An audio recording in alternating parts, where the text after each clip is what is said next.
On our semifinals here, Ishibashi's on your left, Bonde is on your right. It's Bank Control versus Jund Sacrifice, and we are about to be underway here. Now, there's a card that it's funny. I'm going to say that I forgot about it just insofar as I don't see it nearly as much as I did a handful of years ago on coverage, but Search for Iskanta, we really can't understate how incredibly powerful that enchantment is from Ixalan. Yeah, I thought that was going to be everywhere in Pioneer for a hot minute, and then that just it vanished there completely too. So, yeah, I don't want to say a card that has been like aged out by the 2019, 2020 cards, because I think it still stands the test of time. It's just hard to find a home for it when there are so many other cards competing for those slots. Yeah, I think I agree with you there, because I don't feel like it's aged out. I think that card is still incredibly, incredibly powerful. I mean, it was obviously very good in its standard format, as here's a Cauldron Familiar to kick things off for Michael. But it's hard for me to believe that it's not good in this format either, as Castle Ardenvale is the draw, Breeding Pool is the play. Now, what's interesting here, right, is are you supposed to play Growth Spiral or are you supposed to play Search for Iskanta? We see what the play is going to be, which is a Growth Spiral. And maybe that's part of the reason that Search for Iskanta isn't seeing nearly as much play as we would think it should be seeing. Yeah, you have this kind of competition now in the 2-drop slot, which you really didn't have before. But now we have the line open to Ishibashi over end of turn Great Spiral into third turn Wrath of God to clean up this board. Maybe I think want to wait on that. You know, the board isn't getting too scary just yet, but it's nice to have that option if you're under a lot of pressure. Growth Spiral on the end step. After taking a point of damage, we'll put a Breeding Pool onto the battlefield. Narset is not a bad draw. Going to be pretty hard to kill that thing, so might want to go towards Narset this turn if you are Ishibashi. We will see. Castle Ardenvale is the land for the turn, and just going to pass with Shark Typhoon at the ready as an option. And Bonde hesitating before attacking here, knowing what that open mana represents. Yeah, I think it's good to play a little bit conservatively here, as it's just going to be a Blood Artist. Now here comes the Kitty Cat. Shark Typhoon will be cycled. We'll see a 2/2, and of course a card being drawn here for Ishibashi. And now we have a Priest activation? And the answer is very clearly yes. So, Priest is going to sacrifice the Blood Artist and the Cauldron Familiar. A couple of triggers will be placed on the stack. Shark Typhoon's going to bite the dust. But if you are Ishibashi, you have to be feeling pretty good about your positioning in this game. You don't know if your opponent's missed a land drop yet for sure, but it appears that they have. And you've got a clear battlefield there for Teferi, folks. A card that we were saying, you know, maybe Nissa has edged one out of the format, but hey, on an empty board, Nissa's great. Teferi's also great as well. Yeah, pick whichever 5-mana Planeswalker you want. When you have a battlefield like this with just a Priest and 2 lands on the other side of it, you're going to be in pretty good shape almost no matter what. Draw a card, untap a couple of lands, couple of copies of Scattered Groves in hand, along with that Nissa, that Search, and that Wrath of God. And it's funny, you and I were talking about Search at the beginning of the game. The opening hand was obviously a very good one. I don't know. I presume the Search will be deployed next turn. Maybe yes, maybe no. But you're seeing that Search has just been outclassed as far as options have been concerned so far in this game.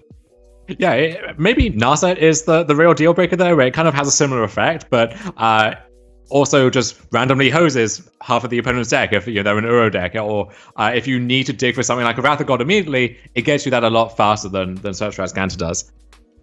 Teferi's going to draw a card. It's a copy of Censor, which oddly enough still has text in this game. Might be countering Eclectic Company at some stage this game. Hallowed Fountain looks like it's going to be joining the battlefield untapped, and now here is a timely Wrath of God. Ishibashi's at 8 right now. We may see some sacrificing here with Priest of Forgotten Gods or with Roast Rider, so a decision to be made, but it's going to be with Priest. So activate that. Mayhem Devil is the draw. Wrath will be resolving momentarily, and you've got Ishibashi down to 6. Here is Search. It's finally on the battlefield. The Teferi will untap a couple of lands, and really it feels like the only thing our band player is missing here, Dom, is maybe a little Uro action, perhaps? Yeah, 6 life is a little precarious with stuff like Cauldron Familiar and Mayhem Devil in mind, but even with that 4th land, that Collected Company is walking right into Censor if Bonde goes that route, or just casting a Mayhem Devil this turn. I think Ishibashi is going to be fine when it comes to finding an answer to that. Oh, you see that Michael's going to play around Censor to the best of his ability. Going to deploy a Mayhem Devil now. Here's a Witch's Oven. We're going to see it looks like a Petty Theft. Going to send Brazen Borrower on an adventure, and more importantly, Mayhem Devil back to the grip. Witch's Oven is on the battlefield. Now we're going to see a Search for Iskanta trigger. Censor is the option here, which, that first Censor we think is going to be pretty good, even though Michael's playing around it, but his resources are a little bit constricted. Second Censor not good enough, but Neutralize, that is good enough. the biggest sensor you can imagine. And here's Castle Vantress as well. We saw Castle Vantress do such good work with Wilderness Reclamation in Standard, but Teferi kind of can emulate that same effect. Narset's going to join the fray. It's a 2-0 Planeswalker advantage here for Band Control. Top couple of cards, Neutralize will be the weapon of choice. A couple of those in the hand right now. So now we found the permission to make sure that a couple of spells aren't going to be resolving. And I would say that, Teferi is the win condition. Brazen Borrower can get the points of damage across. You've got Castle Ironvale to slowly get it done. So the only thing that's scary right now is the fact that you're at 6 life, and if Ishibashi can find a way to get up to something more reasonable like 9 or 12, it's hard for me to believe that they'll be losing this game. Yeah, that Teferi is going to ultimate in Eternal Tomb, and at that point, I don't think Bonde is going to be casting spells anymore. Yeah, I think I'm inclined to agree with you there, partner. So if you're Michael, you need to figure out a way to get back in this game in a meaningful way, but we can see Ishibashi's hand, and that is the problem. So Michael's going to try to take a, looks like collected company approach to this game, but given that this is open deck list and Ishibashi is one heck of a Magic player, I don't think anything's going to be taking them by surprise. Narset goes down again. Mystical Dispute, somehow phenomenal here as well. Yeah, they all work fine. They all work fine. Teferi going to draw a card, it looks like.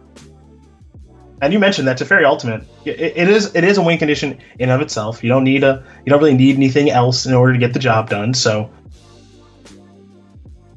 there is Hallowed Fountain. It's been a little while. I don't know. Please tell me you weren't a Teferi player back when that was a thing to be doing. Were you that person? I was completely zoned out of Standard at that point. Goblin Tremolo triggers all kind of blurred together in my mind. But all right, good on you. Good on you. there were no heroes in that format. It's either the Draw-Go control deck with no actual win condition, or the oppressive mono red deck that no one could actually beat. Not great times for Standard at that point. Yeah, kind of a low point. I hope we're working ourselves into a high point, of course, with Zendikar Rising, and it's looking pretty good so far. Curious to see how that new set of cards is going to have its impact on Historic. Because right now the format does continue to be pretty darn balanced. Here's a Woe Strider, but new cards are always a lot of fun, as Mystical Dispute and Oldie Buddy Goodie is going to take care of that 3-2. Oh, look out. And if we just neutralize this right now, we get to Ultimate Teferi, and then we could even cycle neutralize for an extra trigger if it comes to that. Oh, yes, and then Growth Spiral is going to start taking care of some permanents and everything else, so I mean, I like neutralizing it. I think I'm with you, and it looks like Ishibashi agrees. Just keep the battlefield clear, ultimate that Teferi, and just let it take it home. There you go. Now it's time to start taking all the permanents away. Here's Growth Spiral. That'll eat one. Oh, another Teferi. Sure.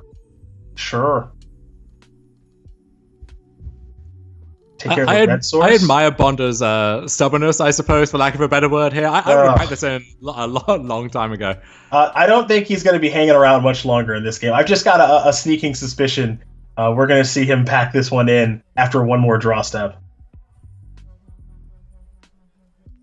There's a Temple Garden. Down there's the battlefield tapped.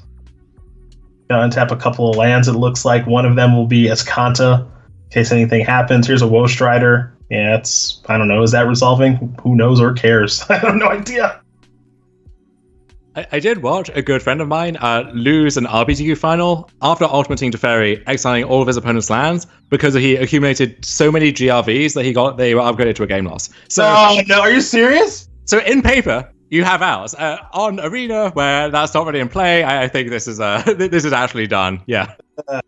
Yeah, you can't really miss, as it were. Yeah, we're all set. Okay. Okay. That's a brutal way to lose. Not going to happen in Ishibashi. Going to win game one here over Michael Bonde.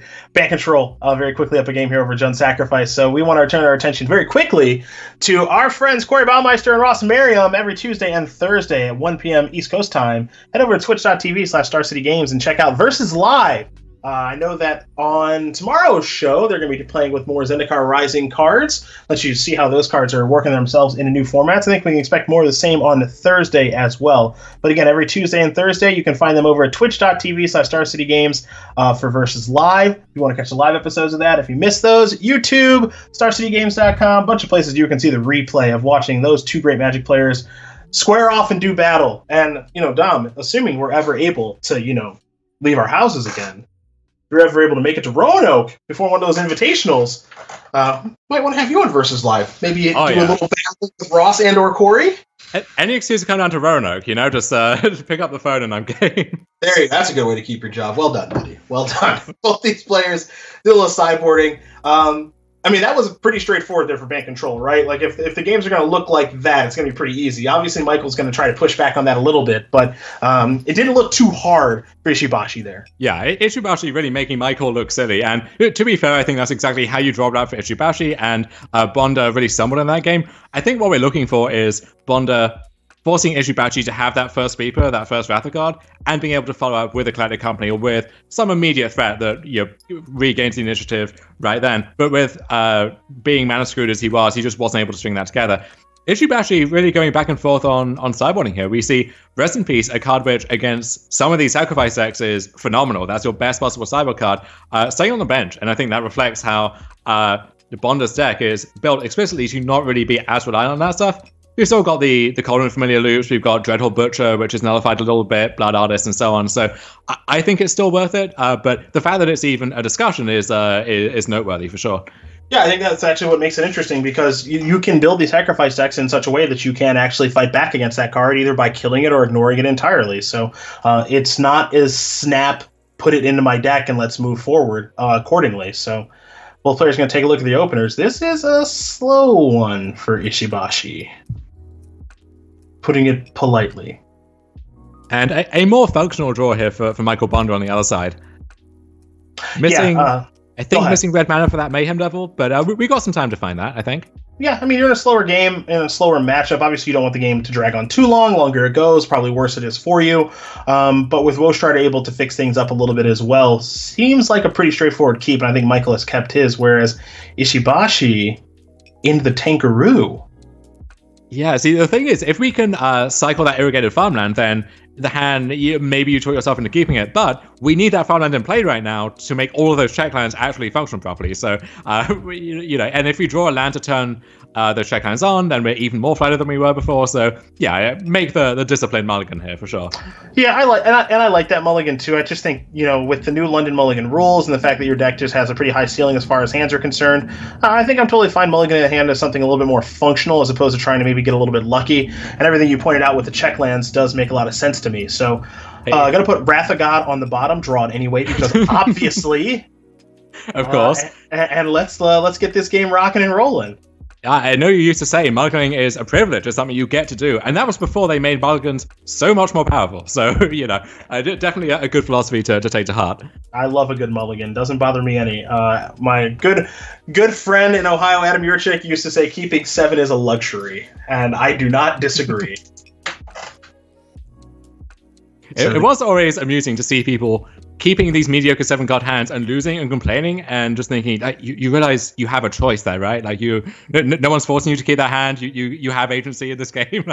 It's very rare. The only times I'd ever really get frustrated by a mulligan is when you're in a tough matchup with an aggro deck on the play for game 3 where kind of everything needs to go right and you look at your opening hand and it's like a 1 land and you're like, come on! Right. That's really about the only time where I'm like, I just need it to all come together perfectly for me to be able to win. And even then, it's not even a lock that I'll be able to win. But then when you take the first mulligan, and heaven forbid the second one, that's about the only time where I get frustrated taking a mulligan. Other than that, yeah, it's more agency than anything, which I happen to enjoy. Or Unlimited, you keep a 2-lander, and you know that you have to keep, but there's also a decent chance you just break and never cast a spell. Oh, of course. But that's what you sign up for. Yeah, or if you keep a 5-lander 2-spell in Magic Online, you're guaranteed going to draw lands 6, 7, and 8. I think everyone who plays Magic knows that. So Neutralize is going to take care of that Mayhem Devil. That little problematic devil is headed to the graveyard. 24-12 in favor of Michael right now. Let's make it 11. And we've seen this combination of Witch's Oven, Cauldron Familiar, Blood Artist be more than enough to beat people.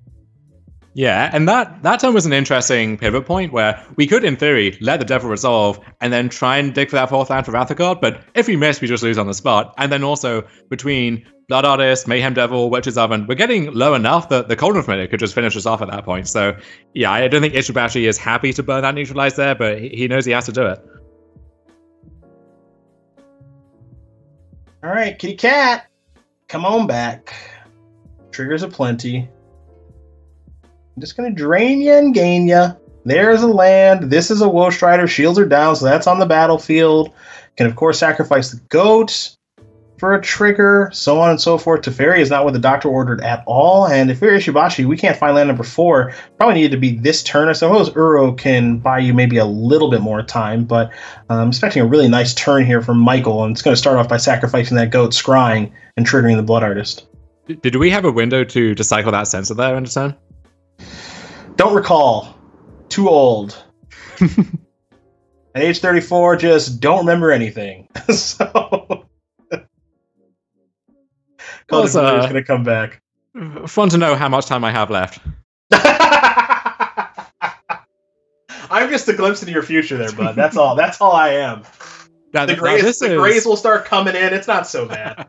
This is an interesting draw for Bonde. Claim the firstborn, which, in theory, we've seen us do great work against Uro in the past. I don't know if Uro in this matchup is ever coming down before the game is pretty much over anyway. And it's mostly a dead card outside of that exact scenario. So I'm a little surprised to see that one in the deck for Bonde. Well, I guess it begs the question, something that you brought up in an earlier match that we were watching, where I think you and I felt Claim probably shouldn't be in the deck against Izzet Phoenix, the fact that you can just give your creature haste. I mean, it's a minor thing, but there's some upside there, right? Where if you get the opportunity to take an Uro, awesome, but if you're able to, let's say, bring back a Woe Strider from the graveyard via escape and then giving it haste is I don't know if that's worth a card. Yeah, but it's not nothing. Yeah, I think that makes more sense when your deck has your Dreadhorde Arcanist that you really want to attack with, or Croxa, which sometimes that just solos them by itself with the Claim the Firstborn. Spending 6 mana to attack with your 5/4 just it doesn't seem that appealing to me. But we'll see if Bonde mixes that up at all for Game 3 here. Well, taking a look at how he's sideboarding right now, he's got a split. 2 claims main, 2 claims in the board, and he has not moused over those yet. He is actually, Culture Familiar, huh? I'd be a little surprised, which is often okay. I'd be surprised if Culture Familiar bites the dust at any point. While he's working on that, we're working on this. Core Set 2021, you can order that now. StarCityGames.com/M21. Discontinuity, Elder Gargaroth. Just actually, if you could all burn all of those, that'd be better. Conspicuous Snoop, you can keep all those. That card's sweet. You can order all of those cards. Again, StarCityGames.com/M21 today. Pre-orders for Zendikar Rising also happening right now as well. So you can always get those cards over at Star City Games. Head over there, order your singles. We'll get them shipped out to you in plenty of time as these players take a look at their opening 7s. Ishibashi kept very, very quickly. Well, it has a growth spiral, so of course you kept. Makes total sense.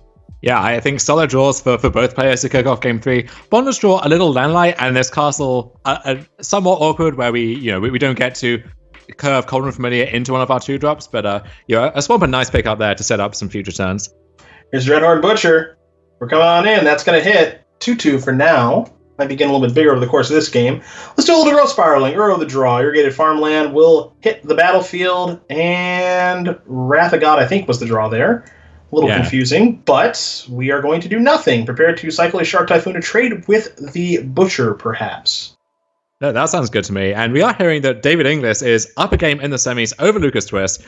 So one Jund Sacrifice deck poised to maybe make it into our finals. We could be working ourselves into a mirror here.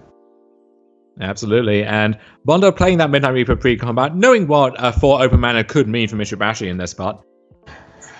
Yeah, Shark Typhoon's a pretty obvious one on the radar right now, and if you are okay with its exchange, which is, attack, you cycle your Shark Typhoon, we trade, I get a card, Dreadhorde Butcher gets to deal you a little bit of damage, that's not so bad.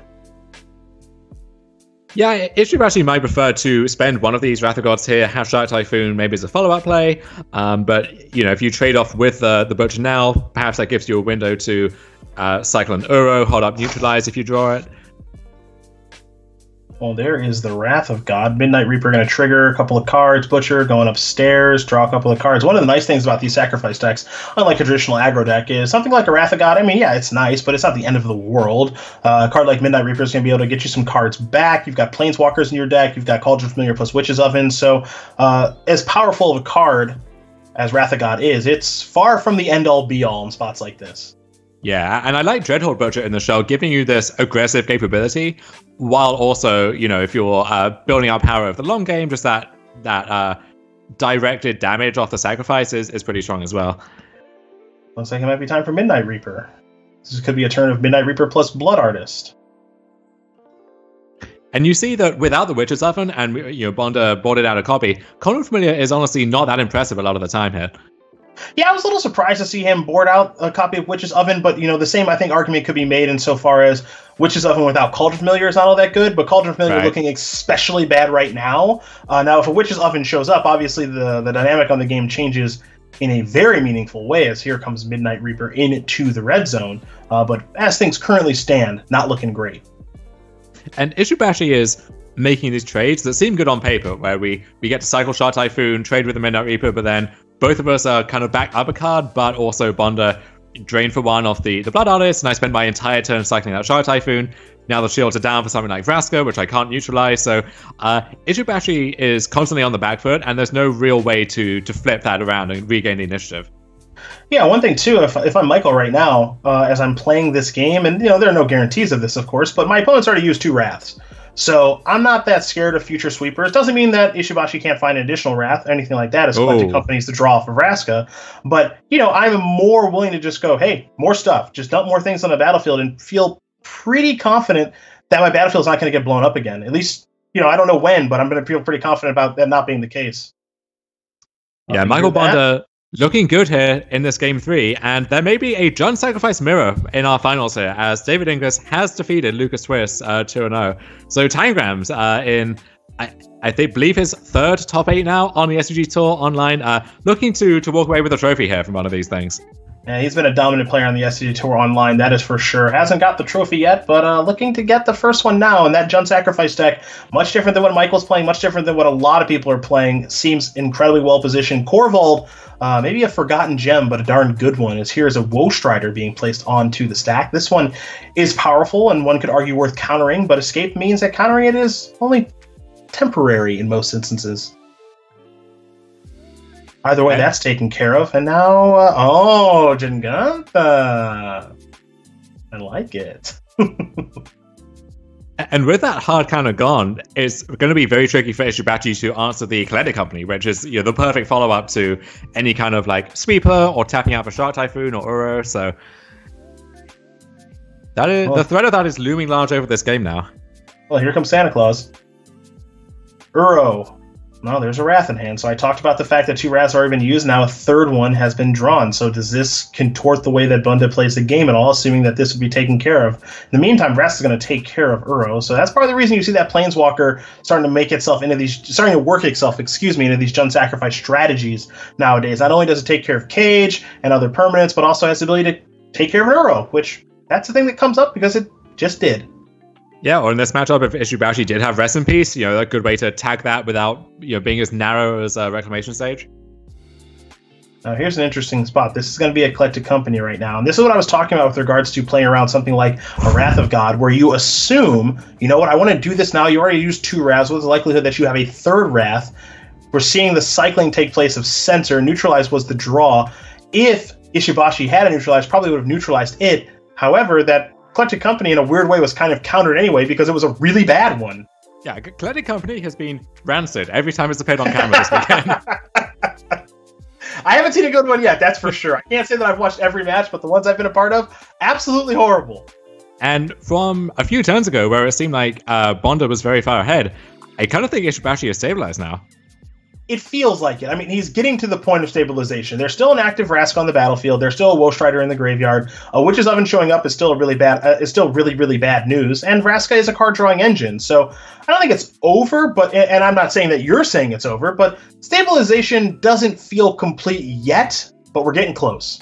Yeah, there's this awkward asymmetry where Vraska can't deal with Teferi, but Teferi can deal with Vraska. So if that Vraska ever does seem threatening, Teferi can just pop it right back, and we can move on with the turn. All right, we're going to Woe Strider now. We saw this get countered earlier. I think you have to neutralize this, because if you have to then Wrath and you fall down to 3, at that point, Witch's Oven immediately threatens lethal with the Cauldron Familiars, and a Eclectic Company that hits the wrong things gets very problematic. So it doesn't feel good, but I think you have to burn the neutralize, and Ishibashi agrees.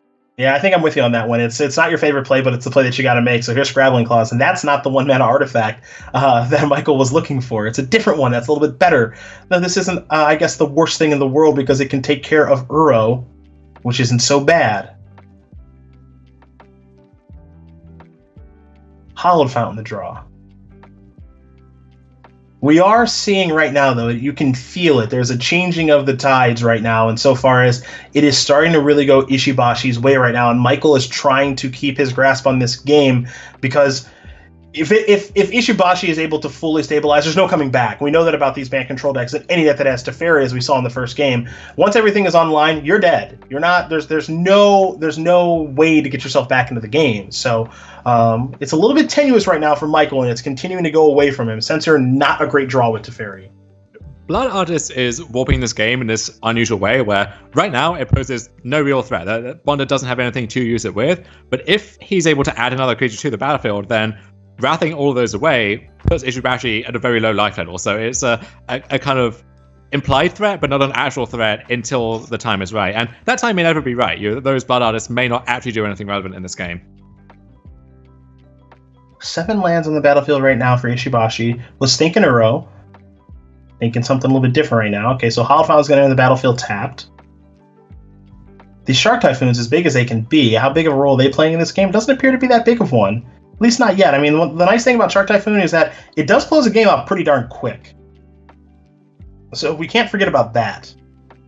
Bonde cashing in that Scrabbling Clause means that Uro is now free to come down and then escape at Ishibashi's leisure. That was a good draw. Witch's Oven has finally been found. That's what the doctor ordered.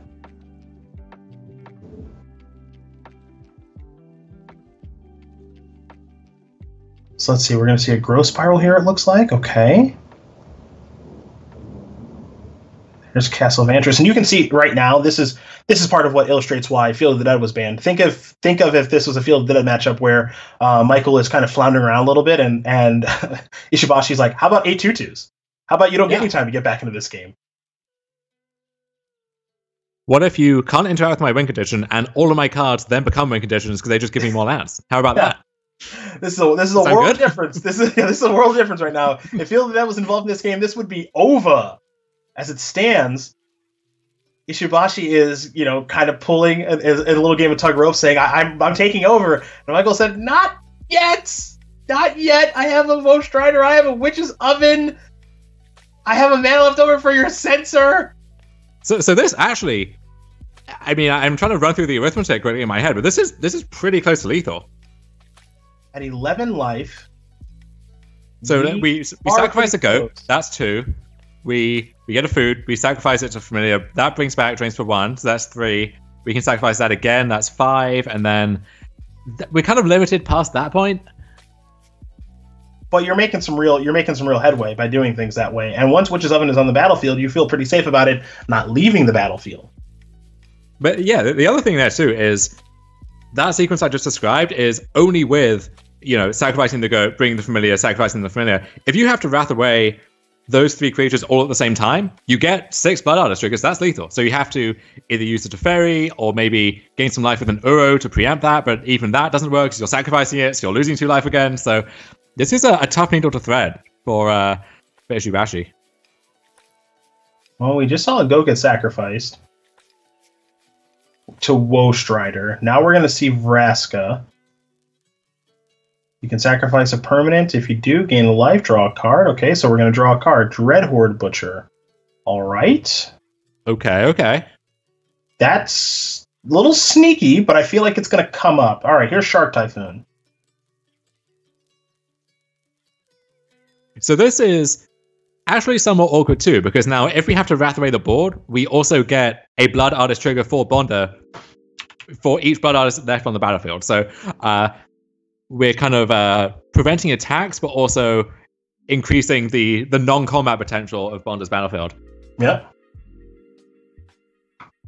So, okay, there's Wrath Owner 4. Choose wisely. The second Teferi is an interesting angle too, because it means that if we do need to tuck 2 things in order to set up a Wrath, we can, in theory, do that as well.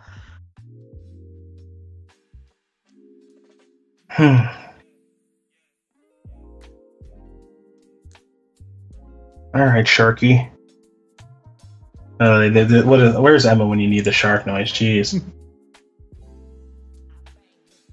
We need a soundboard so that, you know, on her off rounds we can just slam it and have the backdrop. But I would have Emma just jump in here right now, do whatever that noise is. I'm sold. Oh my gosh. We're gonna see where this shark is. First I want to take a bite out of. All right, Vraska. Yeah, that Vraska threatening an ultimate actually too, in case there wasn't enough going on before. Yeah, it's coming from what Michael's done a great job of. It's coming from multiple angles, and there's nothing clean to just say, you know what, everything's gone now, actually. And so Ishibashi's been trying to build these small incremental advantages with Teferi and counter your spell here, but like, you know, countering Wolf Strider, it's like, okay, I'm gonna just cast it again, or I'm gonna escape it again. So this isn't the end of the world. And the one thing that Ishibashi's never been able to do is just get an Uro on the battlefield and start attacking with Uro and cement the advantage. It's never happened.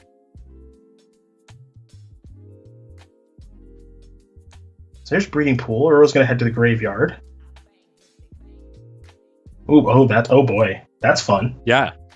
I missed that one. Okay, that's like the thing you said with Mayhem Devil and Fabled Passage. Like, it only takes the first time. It's like, oh, Uro escaping. Right, Blood Artist triggers. Nice. Very nice. Yeah, I sure hope you sacked that one correctly if you're at like 1 life or whatever.